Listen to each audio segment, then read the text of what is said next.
시작하겠습니다.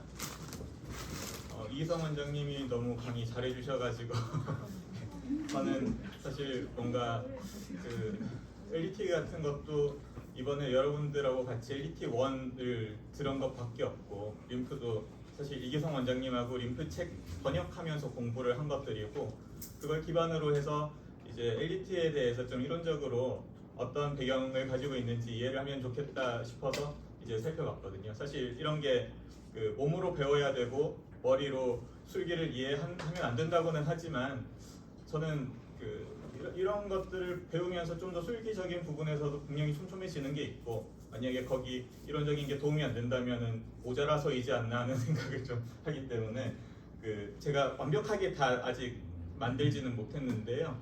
그래도 이제까지 고민했던 것들 공유를 해보려고 합니다. 너무 멋졌어요. LDT 스트로크인데요.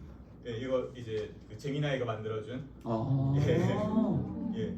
그래서 이제 그 스트로크에서 이제 제가 이해하기로는 이제 세 가지 단계를 거쳐서 가는데, 먼저 이제 충분히 가라앉듯이 접촉을 하고 스트레치 시킨 후에 충분히 손을 떼서 그 시간을 주는 것이, 이게 3단계가 있습니다. 그래서 이 스트로크를 생각을 하시면서 들어보시면 재밌을 것 같습니다. 저 죄송한데 여기가 좀 더 강의 때 할 얘기라서 이거 하나만 얘기를 할게요. 네. 이게 나온 김에 우리가 스윙크 한다고 하잖아요. 딱 가라앉을 때 여기는 흐름은 일방적으로 계속 가고 있잖아요. 간질의 흐름, 단순히 림프 간만 생각하지만 간질의 흐름은 다 이쪽 일방통행으로 가고 있잖아요. 그러면 쭉 가면 여기까지 느낄 거라고요. 근데 여기가 근막이 있잖아요. 그거 딱 가다가 뭔가 살짝 걸리는 느낌이 있을 때 되면 근막이라고 생각하면 돼요. 여기서 조금 더 기다리면 근막에서 조금 더 이제 근막에서 이제 초대받듯이 하면 조금 더 들어간 밑에 있는 층이 조금 느껴지고 할 거예요. 그래서 이런 식으로 한 번 쭉 가다 뭔가 멈춘다고 할 때는 침 들 때 있잖아요. 침 들 때 근막 뚫고 또 밑에 또 근막 뚫고 약간 그런 느낌이 있잖아요. 그렇게 생각하면 돼요. 그래서 여기서도 배에서 아주 유미조 느낄 때도 맨 처음에 겉에 있는 막 느끼고 나면 또 심부층 막 느끼고 조금 더 들어가서 느낀다라고 느껴질 거예요. 그리고 내가 초대받듯이라는 얘기를 계속 하잖아요. 초대받듯이 한다라는 얘기는 저항을 주지 않는 거예요. 그래서 거의 5g 정도 넣는다는 생각이에요. 힘은 5g 정도 여기를 누르고 있지만 여기에서의 힘은 5g 정도. 그러면 이제 흐름이 이쪽 느껴진다는, 얘를 타고 간다고 하는 거죠. 그러면 원장님들이 이제 생리적으로는 우리가 LDT 원하는 병이 생리적인 거죠. 이 방향인 거지. 근데 이상의 흐름이 이쪽으로 느껴지네? 그럼 여기 뭔가 문제가 있는 거죠. 근데 이제 느낌이 달라요. 자꾸 하다 보면 정상적으로 방향으로 갔었을 때의 흐름의 느낌하고 역류했을 때 느낌이, 역류하는 거의 느낌은 뭔가 원활하지 않고 뭔가 좀 기분이 별로라는 느낌이 좀 들어요. 그 다음에 조금 더 예민해진 사람들은 이주위에 신경이 포착되어 있기 때문에 뭔가 정기적인 느낌도 더 있어요. 포착되어 있기 때문에 이런 부분. 그래서 그런 부분은 자꾸 더 시간이 걸려서 느껴질 문제들이고, 아무튼 이 그림이 너무나 직관적으로 되게 잘 나타내는 것 같아요. 말하자면 제가 이렇게 있잖아요. 우리가 빠른 물살에는 흐름이 느껴지긴 하거든요. 근데 이제 우리가 이제 적당하게 아주 천천히 흐름물에 손을 쑥 담그면서 약간 강하게 담그면 흐름 안 느껴져요. 근데 저항 때문에. 근데 이제 가볍게 누르면 천천히 들어가면 흐름이 느껴지거든요. 힘을 더 빼면 내 손도 같이 따라간다는 느낌이 이렇게 들거든요. 스펀지 아주 잔잔하게 흐르는데 스펀지 올려놓으면, 아주 가벼운 거 올려놓으면 저절로 따라서 같이 움직이잖아요. 그 느낌으로 LDT를 느끼면 돼요. 별로 어려운 건 없어요. 근데 지금은 잘 안 느껴진 게 뭐냐면, 자꾸 뭔가를 느껴야 된다고 생각하니까 손에 힘이 자꾸 더 들어가서 그래요. 손에 힘 빼면 저절로 따라가고 있어요. 손 어디나 대도 이제 다 느낄 수 있어요. 어디나. 그건 이제 연습하면 되는 거보다 LDT2 하면은 그 과정이 조금 더 훨씬 명확해질 거고요. LDT3까지는 더 명확해지고 그럴 거예요. 그 다음에 이제 어드밴스 과정이 있기는 한데, 좀 제가 좀 짧게 진행해요. 그래서 이제 박수 원장님께서 자르신 김에 저도 그 싱싱에 대해서 제가 개인적으로 좀 찾아봤을 때 되게 도움이 됐던 거는, 그 어린 애들 하는 과학 실험 중에 녹말 물 풀어가지고 세게 누르면 손 안 들어가는 그런 실험이 있거든요. 이게 그 점탄성이라고 하는 걸 가진 그런 물체에서는 이게 점성도 있고 탄성도 있잖아요. 그러면 이제 이게 그 안에 입자가 있고 그걸 싸고 있는 플루이드가 있으면 빠르게 들어가면 얘네들끼리, 이것도 하나의 이론이고 설인데, 마찰력이 강하게 걸려요. 그러니까 깊게 들어가려면 강하게 누르면 탄성이 강해지니까 강하게 누를 수 없고 천천히 들어가야지 깊게 들어갈 수 있어요. 근데 우리가 이 보더라고 하는 방식하고 치클리의 방식을 봤을 때 차이가, 제가 알기로는 그 보더하고 치클리 차이가, 치클리가 조금 더 심부 조직을 다루고 그 다음에 이 매핑이라고 하는 우리 뒤에 했던 그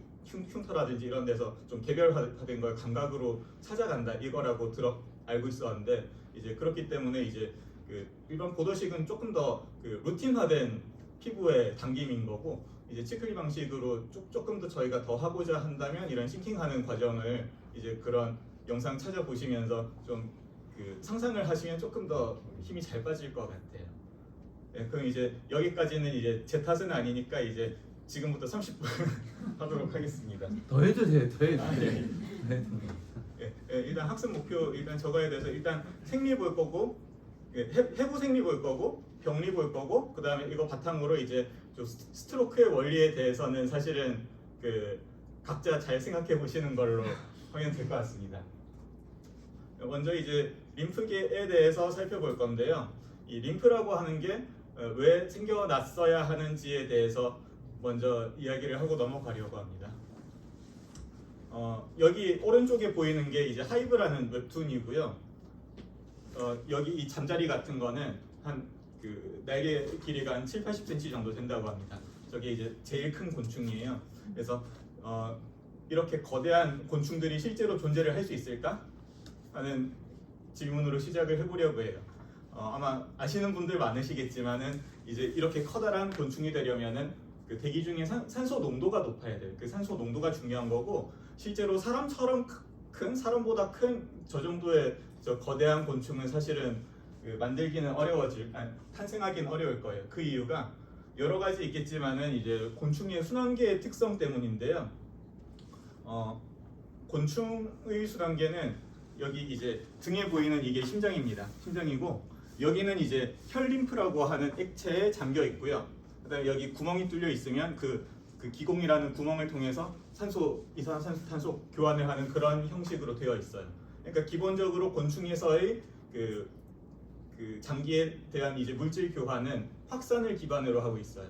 그러니까 확산의 경우에는 이제 어떤 거리에서 어떤 거리까지 확산이 되는 이제 시간을 본다고 했을 때 그게 거리의 제곱에 비례를 하거든요. 그러니까 이게 커지면 커질수록 이제 끝까지 전달을 해주는 그 시간이 기하급수적으로 늘어나는 거죠. 그래서 사실 이 확산 시스템을 가진 동물들은, 그러니까 그 개방순환계를 가진 동물들은 어느 정도 크기의 제한을 가질 수밖에 없습니다.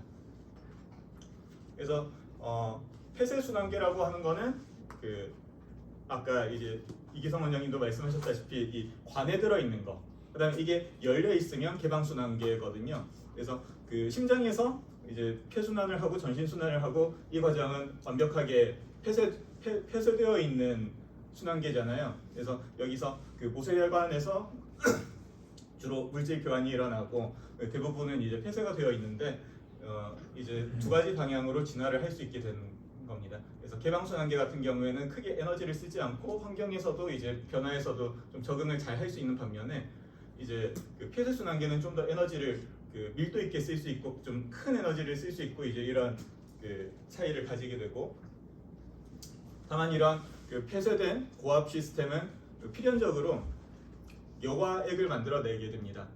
이게 없으면 이제 물질 교환도 안 되니까요. 그래서 이 그 고압이고 폐쇄라는 특성 때문에 새어나가는 물이나 물질들이 생기게 되고, 이걸 처리해줄 그런 시스템이 꼭 필요한 겁니다. 그래서 실제 림프를 보면은 이제 이렇게 생겨 있고요. 이제 너무 익숙하게 이제 이 조직에서 림프를 타고서 이제 림프가 수집이 돼서 림프를 타고서 림프절을 거쳐서 정맥각으로 함유를 하게 됩니다. 많이 보셨던 이제 표인데 여기서 중요한 것들만 좀 간단하게 보고 가겠습니다. 그 혈액순환 같은 경우에는 이제 그 폐쇄순환계이고요.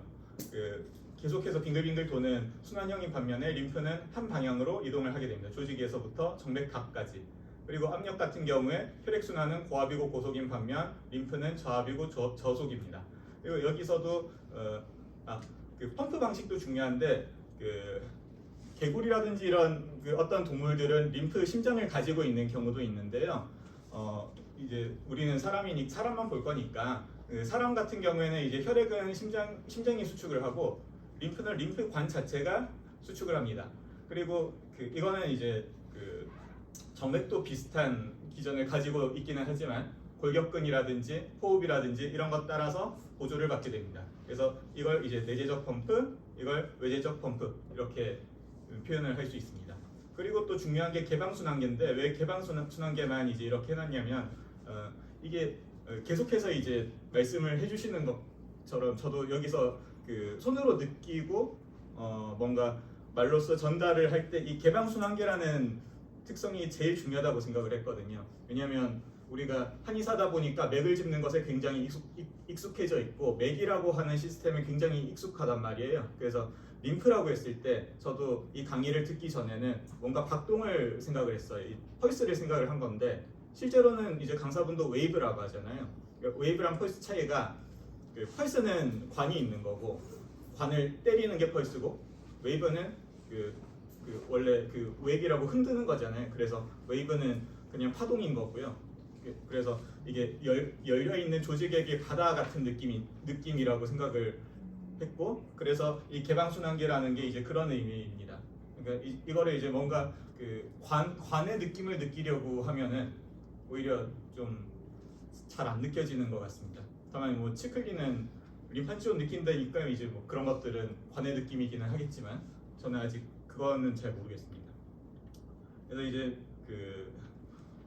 또 중요한 게 어떤 것들을 순환시키느냐 하는 부분에서 이렇게 좀 커다란 것들, 면역세포를 또 포함을 해서 좀 큰 물질들을 단순 뭐 지방도 있지만 이제 단백질도 있고 뇌로 치면은 이제 베타 아밀로이드 같은 것들 단백질이잖아요. 이런 것들은 혈관으로 못 들어오니까 이런 커다란 것들을 회수를 하는 역할을 하게 됩니다. 그리고 여기서 또 중요한 게 이제 면역 감시라는 부분인데 또 림프계 자체가 면역세포하고 굉장히 좀 네트워킹 되어 있는 게 있어서 이거는 이제 따로 좀 파볼 만한 주제인 것 같고요. 만약에 제가 조금 더 판다면은 저는 좀 면역 쪽을 조금 더 나중에 파보고 싶어요. 그래서 이제 그 림프의 탄생에 대해서 이렇게 길게 할 생각은 아니었는데 좀 길어졌고요. 그래서 림프계가 중요한 이유에 대해서 당연히 뭐 우리 시스템 중에 하나니까 중요하겠지만 왜 그렇게 중요한가에 대해서 말씀을 해보겠습니다. 먼저 반투막과 삼투압입니다. 기본적으로 우리 몸에서 확산이라는 것은 이 삼투압에 의해서 일어나는 것들이 있는데 개념은 아마 다들 아실 거예요. 제가 요거는 그 병원에서 일반 직원들도 좀 들으라고 와서 만들었던 게 초안이기 때문에 그래서 요거를 넣어놨습니다. 근데 이 반투막과 삼투압이라는 개념이 있고 아까 말씀하신 이 스타일링의 법칙이 있잖아요. 스타일링의 법칙 혹시 저도 좀 고등학생 때는 기억이 안 나는데 생물 때 배웠던 것 같기도 하고 안 배웠던 것 같기도 한데 크게는 이제 4가지의 힘을 상정을 하는데 혈관과 조직이 있을 때 거기서 이제 물이 밀어내주는 압력이 있고 이제 단백질이라든지 특히 단백질이 이제 잡아당겨주는 삼투압이 있습니다. 이게 이제 혈관 내에서 조직 방향이냐 조직에서 혈관 방향이냐에 따라서 4가지 힘이 존재하고 이것들을 합쳐가지고 이제 동맥 쪽에서는 밀어내는 힘이 많고 일정하게 이제 혈관에 있는 알부민 같은 것들이 잡아당기니까 이렇게 PI라고 하는 잡아당기는 힘이 존재를 하고 이제 이것 따라서 이제 뒤로 갈수록 이게 약해지니까 동맥 쪽이 더 압이 세잖아요. 동맥 쪽에서는 여과가 되고 정맥 말단에서는 재흡수가 된다. 그게 이제 90%라고 하는 거고 여기가 이제 림프관인데 여기서 이제 한 10% 정도가 림프로 들어간다. 사실 우리는 이제 LET 강의하면서 좀 들었기 때문에 다 알고 계시잖아요. 이게 사실은 100% 림프, 거의 100% 림프로 들어간다는 거. 그리고 이 이유가 뭐냐면 사실은 여기 알부민이 있지만은 혈관에서의 교질 삼투압은 실제로는 존재하지 않는 힘일 가능성이 높습니다. 그냥 존재하지 않는다고 생각을 합니다. 그 이유는 여기 EGL이라고 돼 있는데 이게 글리코칼릭스라고 하는 쉽게 말하면 설탕 발라놓은 그런 느낌인 건데요. 이 실제 혈액하고 글리코칼릭스층하고의 삼투압이 존재하고 또 이 글리코칼릭스층이랑 이 바깥의 조직액이랑 삼투압이 존재를 하는 겁니다. 그러니까 좀 이중막으로서 약간 그 층이 나뉘어져 있는 그런 느낌으로 생각을 하시면 됩니다. 그래서 혈관에서는 아무리 이 정수압이 낮아지더라도 사실상 빨아들이는 힘이 거의 없으니까 정맥 말단에 가도 여과가 덜 되는 것이지 재흡수는 일어나지 않는다. 이게 이제 개정된 스타일링 법칙입니다. 그래서 이제 100% 림프에서 흡수를 해줘야 되는 거죠. 그다음에 이런 거 이제 한의사들이 좋아하잖아요. 이제 비만의 역설. 이제 좀 조사해 보니까 좀 살찐 사람들, 곧 과체중이나 비만한 사람들이 더 오래 살더라. 그리고 이제 좀 뚱뚱한 사람들 와가지고서 이제 살 안 빼도 되지 않냐 막 하고 그러잖아요. 근데 이게 사실 그 최근에는 이제 연구들 같은 것들 좀 살펴보면은 다른 변수들을 충분히 통제를 했을 때는 이게 성립하지 않는다는 이야기가 많이 나오고 있기는 해요. 다만 이러한 현상 자체가 없는 것은 아니기 때문에 이런 좀 재밌는 가설이 있습니다.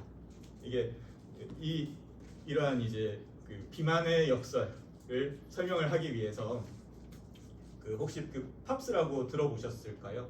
이게 다이옥신이나 뭐 또 이런 환경 호르몬이나 이런 유기성 잔류 오염 물질이라고 부르는 것이거든요. 이제 나쁜 거죠. 우리가 이제 오메가 3 같은 거 먹을 때도 크리새우나 이런 좀 작은 새우들 좋아하고 이제 커다란 물고기 안 먹고 이런 사람들도 있고 좀 먹이사슬 위에 있는 그런 짐승들은 먹기 싫어하고 이런 것들도 이게 이제 지방이 축적이 돼가지고 먹이사슬 따라서 계속 배출이 안 되고 올라가기 때문에 이제 그런 것들을 피하라고 하는 그런 이야기들이 있는 건데 사실 사람 몸에서도 마찬가지로 이제 지방에 그게 축적이 됩니다. 그 말은 이제 이런 좀 크리티컬 오르간으로 가는 거를 얘가 막아줄 수 있는 그런 배터리 역할을 할 수 있지 않느냐라고 하는 그런 가설이 있는 거예요. 그러니까 이거는 이제 가지고 온 이유가 사실 이 배터리를 해주면은 좋지만 다른 뭐 대사적인 문제도 당연히 생길 수 있는 거고 빼내주는 게 제일 좋잖아요. 그러니까 이 림프의 중요성 이야기를 하고 싶어서 이거는 되게 림프로 잘 빠져나가는 것들이기 때문에 다음으로 이제 이 미세 입자들, 미세먼지도 있고 미세 플라스틱도 있고 이런 것들 되게 이슈가 많이 되잖아요. 이거 이제 림프로 빠져나갈 수 있을까요? 예. 그래서 제가 이제 사실 이거 다 못 찾아봤는데 보통 이제 사람 몸속에서의 이제 조직에서의 유속은 사실 마이크로미터 퍼 세크 단위가 많은 것 같더라고요. 이제 혈관이나 이런 데는 모르겠지만. 근데 이제 보면 강이나 이런 데서 미세 플라스틱 같은 거 씻겨 내려가는 거 이런 거 조사한 논문 같은 거 보면 거의 0.0 이거 정확하지 않아요. 이제 녹화돼서 좀 부담스러운데 0.06 미터 퍼 세크 단위가 아예 다르거든요. 이거는 그러니까 이게 유속으로 씻어내는 거는 제가 볼 때 불가능해요. 그리고 이제 미세하기 때문에 생기는 문제점이 제가 볼 때 크게 두 가지가 있는데 이제 뇌 비비리 같은데 원래 뚫고 못 들어가야 되잖아요. 근데 이런 친구들은 뚫고 들어가요. 예, 그리고 다음으로 신장이나 이런 데서 배출이 잘 안 되는 문제가 있어요. 이런 것들도 림프로 이제 LDT로 배출을 시킬 수 있을 것이냐 이런 것들은 좀 비판적으로 생각을 할 필요는 있어요. 다만 우리 몸에는 이제 면역 세포가 있기 때문에 대식 세포가 먹어서 좀 없애주기는 해요. LDG 3에서 장기들을 하는 걸 또 배워요. 그거 예. 장기들 직접 뭐 아마 신장의 그 부분도 조금 더 도움을 줄 수 있을 것 같아요. 그리고 막 자체에 림프관들이 많이 있기 때문에 내부지에 몰려 있기 때문에 그 부분에 대한 거 LDT3를 들으면 조금 더 해결이 될 것 같아요. 예. 그리고 사실 제가 좀 비판적으로 이야기는 했지만은 결국에 이제 소변이나 이런 데서 배출이 안 되는 게 아니고 대변에서 굉장히 많은 부분이 배출이 되거든요. 그러니까 저 담즙 분비에 대한 부분이라든지 결국에 우리 엘리트 우리끼리 가볍게만 받아도 화장실 많이 가잖아요. 충분히 도움은 될 거라고 생각합니다. 이게 얼마나 유의미하냐의 문제는 물론 있겠지만 그래서 이거는 사실 좀 그런 부분들을 좀 이야기를 하고 싶었어요. 좀 대충 좋은 게 아니라 우리가 좀 더 해상도를 높여서 하나하나 좀 찾아가면 좋겠다 싶어서 저도 아직 다 찾지 못했습니다. 네, 이제 림프계의 작동 원리에 대해서 살펴보겠습니다. 제가 항상 우리 이기성 원장님하고 림프 책 방에 있다 보니까 다들 아신다고 생각을 하는데 아마 좀 익숙하지 않은 분들도 있을 것 같아서 예, 림프에서 이제 조직에서부터 정맥까지 들어가는 경로는 이렇게 되거든요. 그래서 그 림프에서 그 모세관이라고 하는 부분이 있고 여기는 이제 그 콜렉터 집합관을 통해서 림프 절들을 거쳐서 이제 정맥각으로 들어가서 혈관 순환으로 들어가는 것입니다. 그래서 보면 여기 이니셜 림페틱 혹은 이제 그 림프 캐필러리라고 하는 림프 모세관, 초급 림프관이라고 하는 파트가 있고요. 여기 그 이쪽은 그 콜렉터 집합관입니다. 그래서 여기서도 이제 그 수입성, 수출성 이렇게 있고요. 림프절을 기준으로. 네. 그리고 그 초급에서는 판막이 없어요. 근데 이제 여기 그 콜렉터 단위로 가면서는 판막이 생기게 되고 이 판막과 판막 사이를 림판지온이라고 합니다. 이게 기본 단위가 됩니다. 나머지는 좀 그 하나하나 좀 뜯어보도록 하겠습니다. 먼저 초급 림프관을 보면은 초급 림프관의 그 벽은 그 버튼 라이크라고 해서 단추형 접합을 가지고 있습니다. 그러니까 이게 이 그림을 보면 열리잖아요. 그냥 펄렁펄렁하는 거예요. 이게 어떻게 펄렁거리냐면 그 주변 조직 모든 곳에 이 앵커링 필라멘트라고 하는 그 줄을 이제 이렇게 연결을 시키는 거예요. 그럼 이제 이게 당겨지면은 열리고 이게 그 느슨해지면은 닫히는 거예요. 그럼 이제 왜 이렇게 생겨 먹었을까를 생각을 해보면 부었을 때를 생각을 하면 부었다는 거를 조금 이제 그 유식하게 표현을 하자면은 세포와 세포 사이의 거리가 멀어지는 것이죠. 이제 이게 당겨지는 거예요. 그럼 이제 부으면 열리고 높이물이 차서 멀어지면 열려서 흡수가 되고 또 이제 그게 전달이 되고 하는 거죠. 네. 그래서 아까 제가 또 이야기를 한 거지만 림프절을 거치기 전까지는 그냥 이거는 물리적인 구조이기 때문에 조직액이랑 림프액에 그 어떤 차이가 있다고 보기 어려워요. 그러니까 그 요거를 손으로 느낀다는 건 저는 말이 안 된다고 생각을 하거든요. 그러니까 그 우리가 림프 LET 같은 걸 할 때도 뭔가 이제 관형 구조물이라는 생각은 좀 그 일단은 좀 내려놓는 게 좋지 않겠나 생각을 했고 제가 느끼기에는 이제 좀 한의학의 비유를 가져온 거지 그렇다는 게 아닌데요. 이제 림프 감각은 이제 맥이라기보다 조금 더 육에 가깝다고 생각을 하는데 이게 피육 맥근골이라고 하잖아요. 그래서 이제 그 피부 표면하고 이 근이라고 하면은 이제 또 좀 이게 그 텐더니냐 굉장히 막 말이 많지만은 아까 말씀하신 이제 근막하고의 사이 이 정도에서 이제 느낄 수 있지 않겠나 하는 생각을 해봅니다.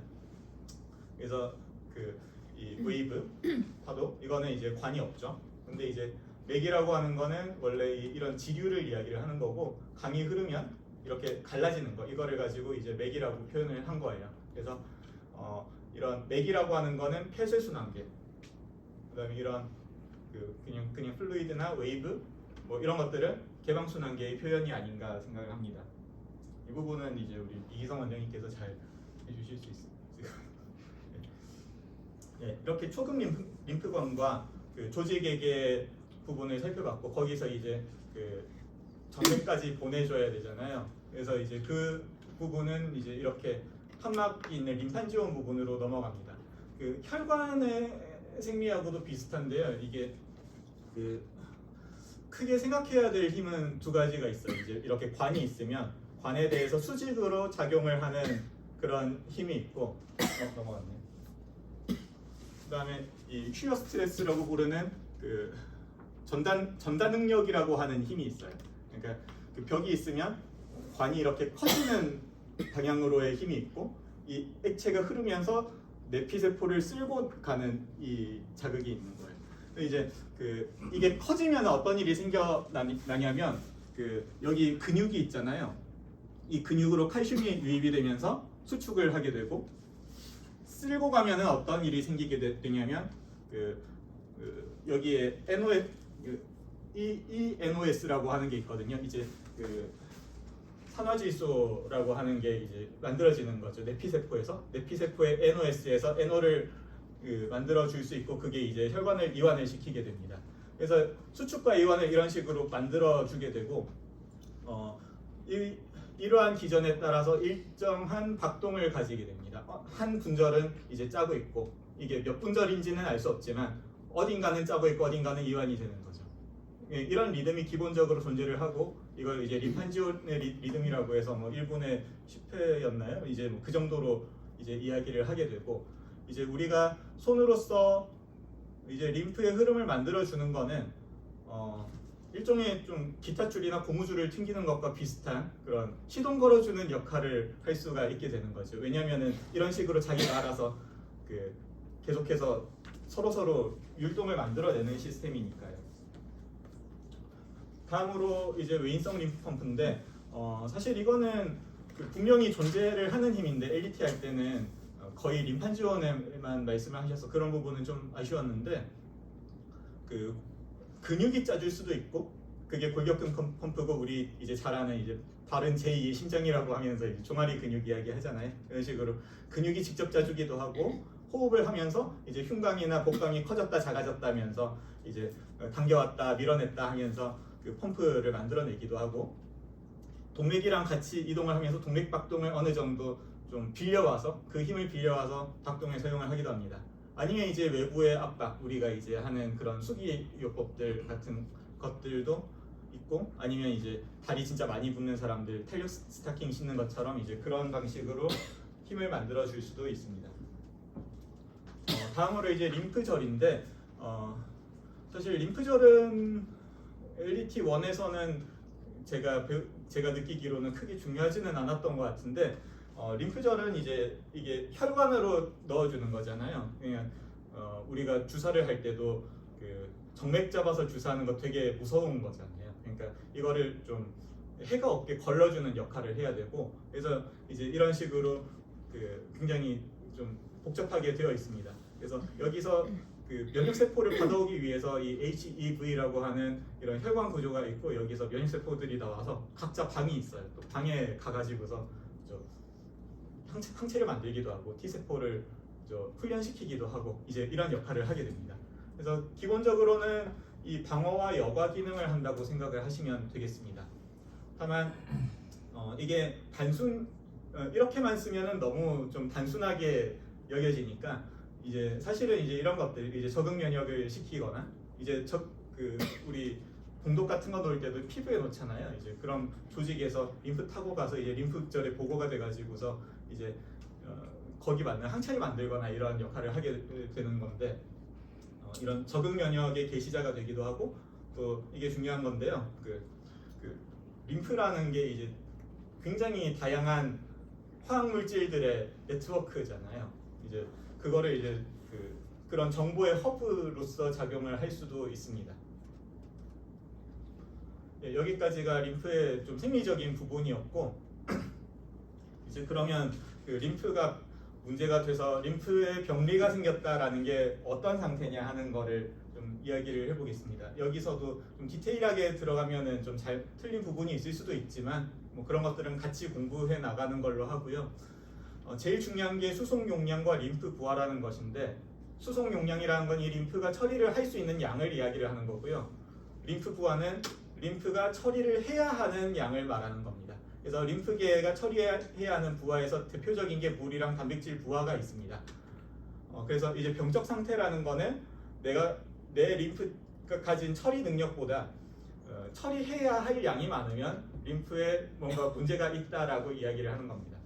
이제 우리가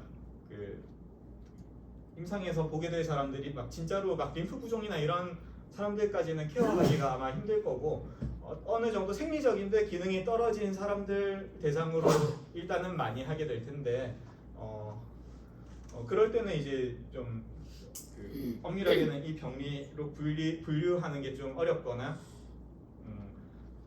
실용적이지 않을 수는 있을 것 같은데 컨셉은 이제 이렇게 생각을 하시면 됩니다. 그래서 이제 그 안전 밸브 기능이라고 하는 것에 대해서 설명을 드릴 건데요. 여기서 이 빨간색이 있고 파란색이 그 림프의 흐름이고 파란색이 그 프리로드라고 되어 있는데 이 림프가 처리해야 할 양입니다. 이 빨간색은 그러면 그 우리 림프가 처리할 수 있는 총량이겠지요. 예, 맞네요. 네.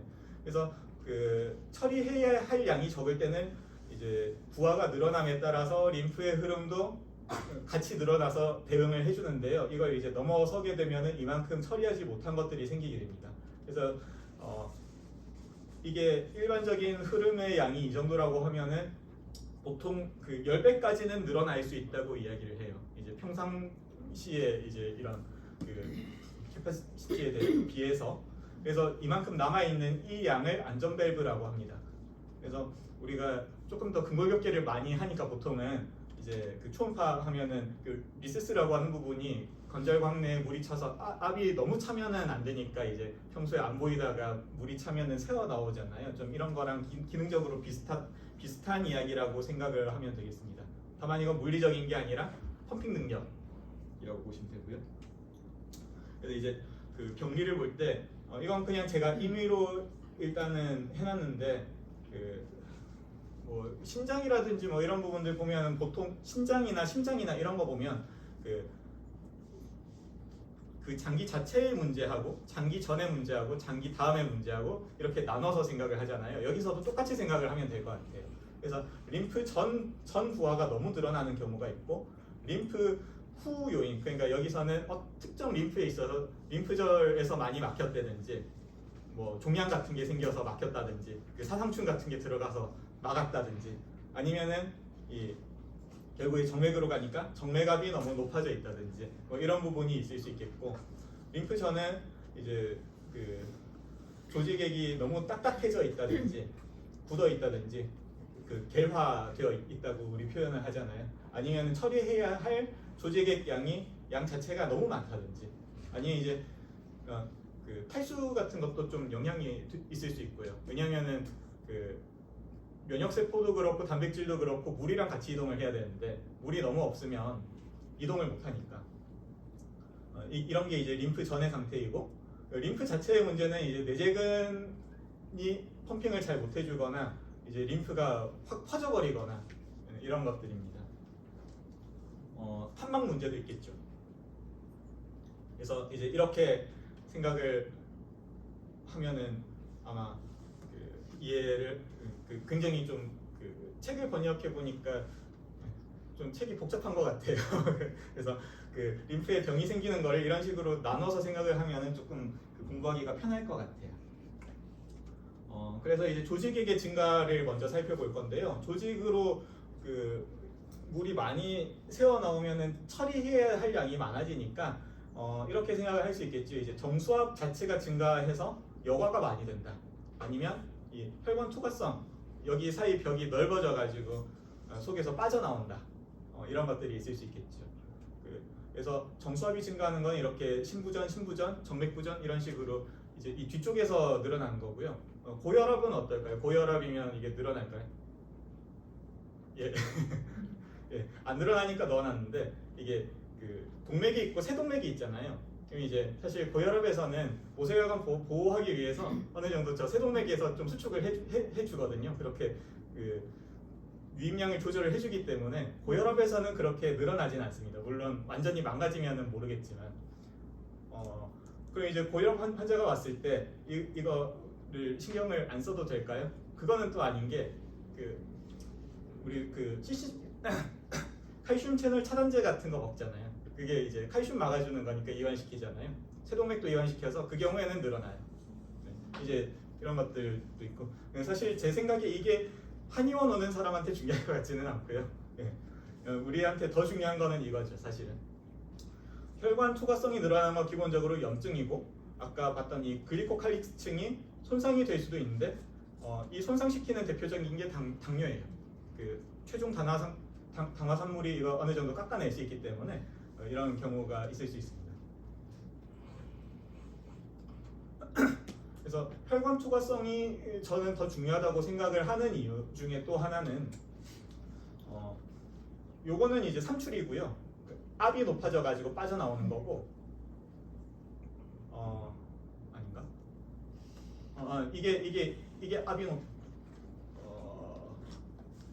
이게 압이 높아서 빠져나오는 거고, 이거는 혈관벽이 듬성듬성 되어 있잖아요. 그래서 이거는 이제 염증이라든지 그 혈관 투과성이 증가를 한 경우인데, 이때는 물만 나오는데 이때는 단백질 같은 것들도 같이 빠져나오거든요. 면역세포도 빠져나오고. 그러니까 처리해야 될 것이 압도적으로 만성염증 같은 것들로 멍이 잘 들고 이런 뭐 담음이라든지 이런 데서 표현을 하는 이제 이런 사람들에서 훨씬 중요해지는 거죠, 사실은. 네, 다음으로 겔화된 조직을 졸화시키자라고 하는 그런 컨셉인데, 상처가 나서 이제 회복이 될 때 이제 면역세포가 하는 일이 이제 파괴를 하는 경우가 있고 이제 회복을 시키는 경우가 있잖아요. 한번 싹 없애버리고 나서 이제 이 회복을 시킬 수 있는 그런 사이토카인 같은 것들을 분비를 시켜가지고 이제 회복을 시키는데, 이게 회복시킨다고 무조건 좋은 게 아니라 섬유화가 되지요. 그래서 이렇게 객스라든지 프로테오글리칸이라든지 이런 것들이 이렇게 늘어나는데, 이걸 스폰지 같은 걸로 생각을 하시면 됩니다. 그러니까 스폰지 같은 게 있으면 여기 물은 림프가 빨아가지 못하는 양이 늘어나는 거예요. 이 안에 스폰지 안에 물만 있는 건 아니잖아요. 이제 그런 것들이 또 문제를 만들 수 있는 거고, 또 중요한 게 이런 환경 자체를 우리는 종양 미세 환경이라고 불러요. 그러니까 이것들이 NK 셀이라는 이런 면역 세포의 접근을 막기도 하고, 이제 이런 길을 타고서 전이가 될 수 있는 경로를 만들기도 하고, 뭐 이런 그리고 기본적으로 종양은 자라는 거니까 이제 면역학적인 부분도 어느 정도 굉장히 얽혀 있어요. 여기 이제 조절체 T세포 같은 것들도 많이 생기게 되고, 이제 매크로파지 같으면은 M1은 이제 좀 잡아먹고 죽이는 애고, M2는 이렇게 회복시키고 이제 늘리고 이런 역할을 하거든요. 그래서 이런 것들도 같이 얽혀가지고 종양과도 관계가 있습니다. 그래서 이런 부분들은 무조건 좀 말랑하게 만들어주는 게 환자한테 무조건 좋은 거죠. 그래서 우리가 개를 졸로 바꾸자라고 하는 거를 이제 우리가 또 하나의 임상에서 좀 지침으로 삼고 있잖아요. 그래서 거기서 먼저 해볼 만한 건 열이에요. 열을 가하면 점도가 줄어들어요. 이거는 물리 법칙이기 때문에 침 놓기 전에 핫팩 해주는 거, 혹은 이제 우리 최근에 심부 온열 초음파 치료기 같은 것들, 이런 것들 먼저 해주고 침을 놓는 게 상당히 좀 효과가 있을 수 있는 거죠. 다음으로 힉소트로피라고 하는 게 있는데, 전단력을 가하면 졸화가 된다는 거거든요. 그래서 손을 대고서 이제 서서히 녹이듯이 이제 할 수 있는데, 사실 우리는 침이 있기 때문에 침으로 해도 됩니다. 혹은 그냥 힘으로 이제 이 구조를 아예 깨버릴 수가 있겠죠. 사실은 이제 이런 식으로 침을 놓을 수도 있지만, 이거는 조금 더 이제 직자를 하거나 충격파를 쏘거나 하는 것에 가까운 그런 것이고, 이 틱소트로피를 이용을 하려면 조금 더 사자하거나 횡재하는 게 조금 더 유리할 거예요. 이거는 이제 꼬인 실타래를 풀어주는 느낌으로 가는 거예요. 그리고 실제로 그렇게 보면 훨씬 근육도 잘 뛰거든요. 다음으로 이거는 일반적으로 크게 중요하지 않을 수 있는데, 앵커링 필라멘트가 있었잖아요. 림프 모세관에서 열릴 수 있게 잡아주는, 이게 이제 파괴가 될 수 있기 때문에 일반적으로 우리가 뭐 세게 잡아당긴다고 해서 막 심하게 파괴되고 하지는 않는데요. 중성구가 엘라스테이즈라는 거를 분비를 하는데, 얘가 에밀린1을 분해를 해요. 이게 에밀린1이 앵커링 필라멘트에서 주요 구성 요소거든요. 근데 중성구가 하는 역할이 아까 이제 넷도 이야기를 하고 했지만은 제일 1차적인 선천 면역을 하는 거거든요. 그래서 우리가 뭐 만성염증이나 이런 거 이야기를 할 때 사실 이런 것도 되게 좀 좋은 지표가 될 수 있어요. 중성구가 있고 림프구가 있으면 림프구는 좀 더 적은 면역이니까 선천 면역이 더 우세하냐 하는 거를 가늠을 하는 거죠. 이것만 가지고 볼 수는 없지만, 이제 암이라든지 뭐 만성 그 간경화라든지 이런 데서 좀 예후 판별 지표로 사용을 하기도 하거든요. 그래서 대충 이제 한 그 3.0은 넘지 말자 정도로 생각하고 접근을 하시면 될 거고, 환자한테 그냥 그 검진 받은 거 있으면 가지고 오시라고 해가지고 보면은 좀 저는 괜찮은 것 같습니다. 그래서 그 이런 이제 저 중성부 우세인 환경이 되거나 중성부가 조직에 침륜되어 있거나 파고들어 있거나 그러면은 이제 이 림프에서는 이제 초급 림프관의 그 작동을 아예 막아버리는 이런 일이 생길 수도 있습니다. 다음으로 그 초급 림프관을 넘어서 이제 그 수집관과 림판 지원에 대해서 살펴볼 건데요. 이게 제가 그 그림을 너무 좀 어려운 걸 갖다 놨는데, 그 먼저 저 뒤에 SAC 싹이라고 하는 거에 대해서 말씀을 드리겠습니다. 싹은 그 스트레치 액티베이팅 채널이거든요. 그러니까 스트레치에 따라서 그 활성화가 되는 거예요. 이제 이렇게 여러 가지 모델이 있고, 이제 그 림판 지원에서도 그 여기 보면은 여기 이 두 개는 싹이에요. 그래서 얘네들은 이제 칼슘을 이제 그 길이 신장에 따라서 칼슘을 받아들일 수 있고, 이걸 통해서 주된 채널은 여기 CA1.2 돼 있는 이거고요. 여기가 활발하게 들어가도록 이제 유도를 해주는 역할을 합니다. 그럼 이제 우리가 생각할 수 있잖아요. 그럼 당겨주면 림판 지원에서 근육이 실제로 작동을 많이 할까? 왜냐하면 이런 거는 그냥 그 분자적인 거고 그냥 썰풀기일 수 있으니까 저도 잘 모르겠는데, 일단 쥐 가지고 실험한 게 있어요. 쥐 꼬리를 가지고 축 방향으로 이렇게 스트레치를 한 거예요. 스트레치 했더니 실제로 그 림판 지원에서 그 평활근의 그 수축의 크기, 그 다음에 빈도, 그 다음에 실제 배출되는 양 전부 증가했어요. 그리고 재미있는 점은 여기 스트레치 10%, 20%, 30%잖아요. 세게 하니까 확 떨어졌어요. 그 이런 것들도 우리가 이제 스트레치 할 때 좀 참고하면 좋은 자료 같습니다. 다음으로 이거 제가 방에 좀 공유했던 것 같은데요. 기본적으로 그 초음파 보면은 이제 그 정맥, 동맥 구분하는 게 눌러보잖아요. 그 눌러서 찌그러진다는 거는 콜랩스 된다는 거고, 콜랩서블한 관이냐 아니냐 하는 이야기를 하는 거고, 당연히 림프는 콜랩서블 하겠죠. 그래서 그 이게 한번 콜랩스가 되어버리면, 이게 팬데 한번 확 콜랩스가 되어버리면 밖에서 뒤에서 아무리 빨아도 그 안 열려요. 암만 세게 해도. 당연하겠죠. 이거 조금 생각해보면 당연한 거거든요.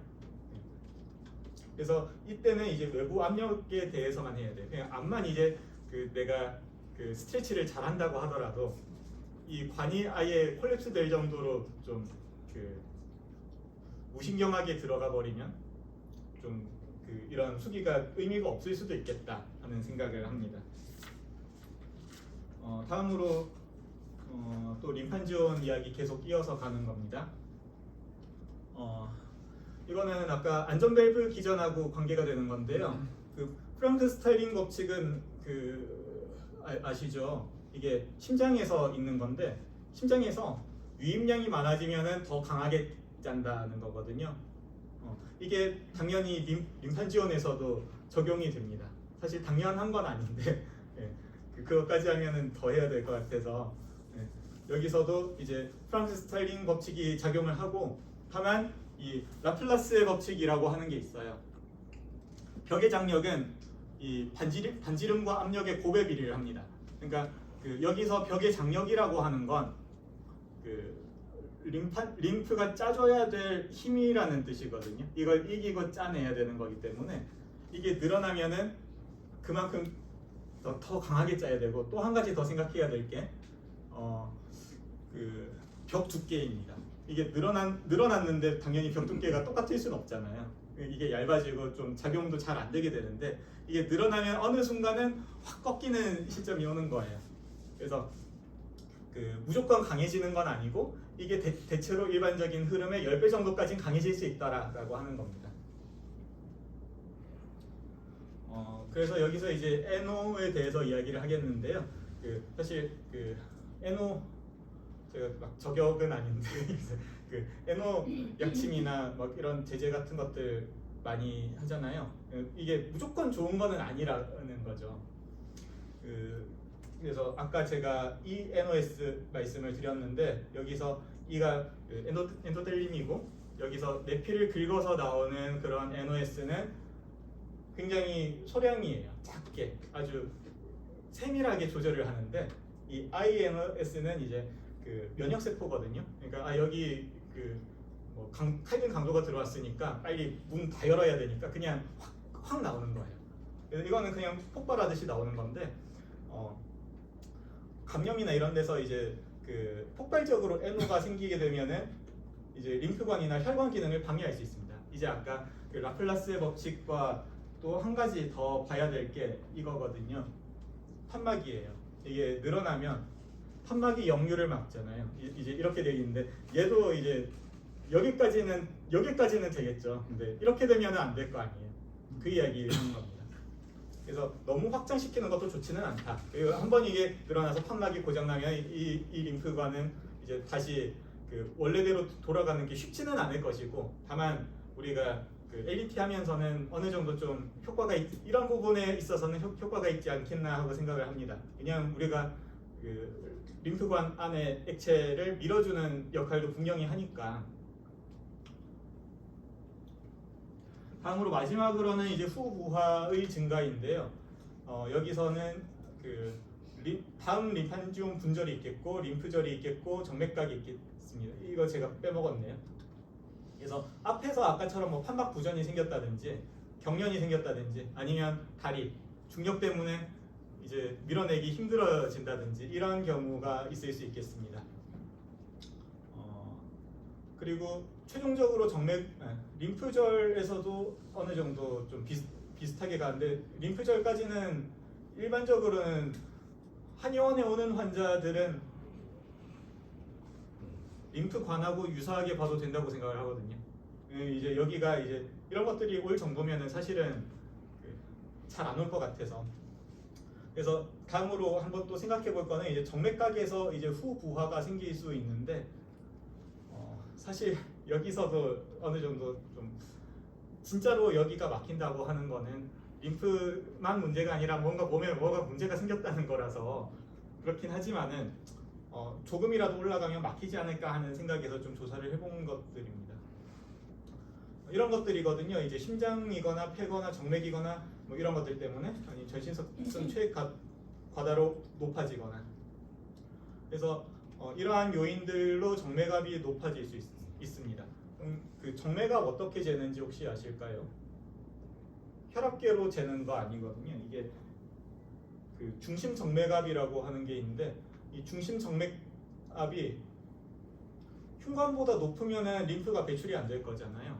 그래서 이 중심 정맥압이라고 하는 게 언제부터 배출이 안 되는지를 찾아보니까 사람 가지고 한 거는 별로 없어요. 아니면 사람이면은 진짜 막 심부전이거나 이런 경우에 대해서 이야기를 하는 거고, 보통은 10cm H2O 기점으로 좀 저하를 한다고 합니다. 실제로 뭐 이 정도가 중심 정맥압에서 어느 정도 컷오프에 해당한다고 볼 수 있겠고, 네, 그럼 이제 이것보다 낮으면 어떨까요?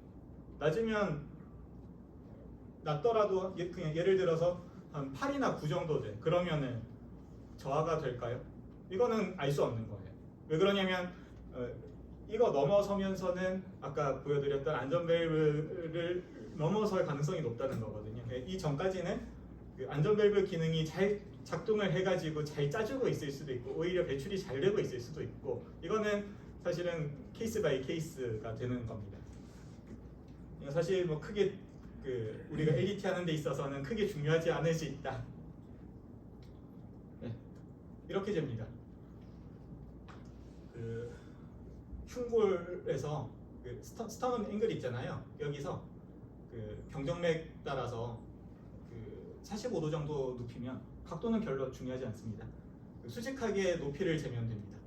이제 심장까지 여기 한 5cm 정도 보거든요. 5를 더하면 돼요. 그래서 어떤 사람 앉아서 있는데 이게 앉아서 가만히 있는데 이게 쭉 올라가 있다. 그러면 뭔가 문제가 있을 확률이 있겠죠. 사실 뭐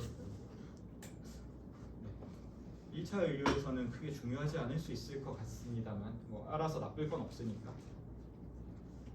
이제 거의 끝입니다.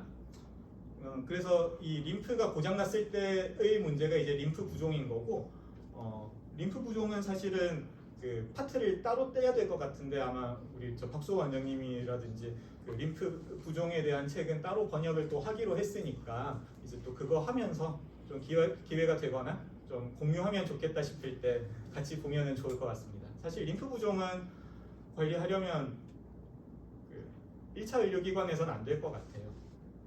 될까요? 잘 모르겠습니다. 예, 그래서 이제 여기까지가 이제 림프에서 어떻게 문제가 생길 수 있느냐 병리에 대해서 제가 좀 조사해 본 거고요. 더 깊이 있게 파고들 여지는 충분히 있는 것 같습니다. 그래서 여기까지 봤을 때 맨 처음에 이 LDT 스트로크의 의미가 어느 정도 좀 다르게 보이지 않나요? 아니면 다르게 보이죠. 그래서 예, 이런 것들을 이제 생각을 할 수 있습니다. 이제 왜 깃털처럼 가볍게 접근을 해야 되느냐? 뭐 여러 가지 있겠지만은 이제 우리가 접촉하고자 하는 것이 그렇게 심부의 그러한 것들 어떤 구조를 가진 것들이라기보다 좀 조직에 또 포함을 하는 개념인 것도 있고 관이 콜랩스되지 않도록 하기 위한 것도 있고 이것도 이제 뭐 비슷할 것 같고 또 이거 그 우리 그 반대로 스트로크한 일화를 저희는 이야기를 해줬는데 왜 효과가 있을까? 일단은 그 림프 부종에 해당할 정도로 림프계가 망가지지 않은 사람은 판막이 있잖아요. 그래서 어느 정도는 이제 뒤로 밀어줘도 큰 문제는 생기지 않고 그리고 앵커링 필라멘트를 열어주는 역할은 하잖아요. 예, 그러니까 반대로 해도 효과가 없다고 하긴 어렵고 마지막으로 여러분들 다 느껴보셨겠지만 손으로 만져줘서 싫어하는 사람 저 아직 한 명도 못 봤어요. 솔직히 할머니한테 용돈도 받았거든요. 너무 고맙다고.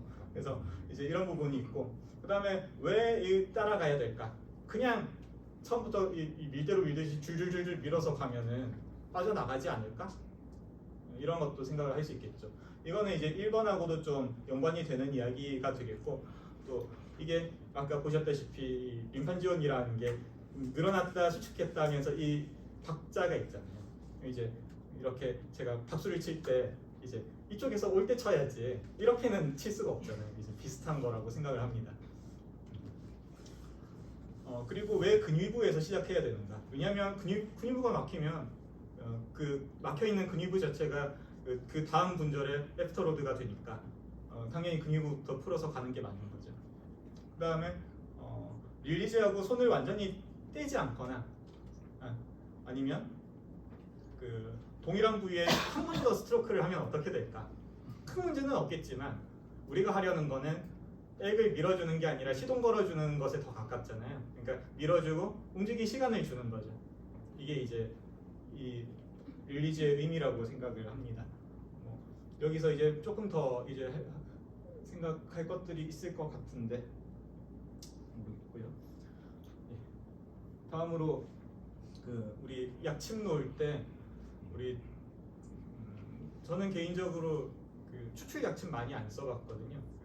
그러면 증류 약침이면 사실 물이잖아요. 그럼 그거 가지고 효과를 내는 게 왜 효과를 내냐 하면 나오는 게 크게 두 가지 있죠. 그 볼륨 이펙트가 있고 워싱 이펙트가 있고. 그래서 볼륨 이펙트를 가지고 우리가 이제 초음파라는 도구가 생기니까 하이드로 다이섹션을 하는 거고. 근데 이제 이 워싱 이펙트라고 하는 것도 제가 찾아보니까 이거는 진짜 안 나와요. 뭐 비누 세제 같은 거나 나오지 안 나오는데 이게 기본적으로 이런 면역세포나 이런 염증이 생기면 이게 이동하려면 물이 필요하고 이제 이런 물질들이 이동하려면 물이 필요한 건 맞습니다. 그래서 이런 그 만성적으로 좀 아픈 부위가 있다면 그 부분에 물을 넣어주는 거는 충분히 의미가 있을 것 같고 제가 최근에 하고 있는 건데 이런 개념으로 이제 약침을 했으면 그 그 부위에 조금 있다가 스트로크를 해주는 거예요. 그것도 충분히 좋은 방법이 될 수 있지 않나 생각을 합니다. 이건 그냥 뭐 근거가 있는 건 아니고 그냥 제가 그냥 그렇게 하고 있습니다. 네, 여기까지 준비했습니다. 혹시 질문 있으시면 그 카톡으로 주십시오. 아주 훌륭한 강의 해주신 김기호 원장님께 박수 한번 드리겠습니다.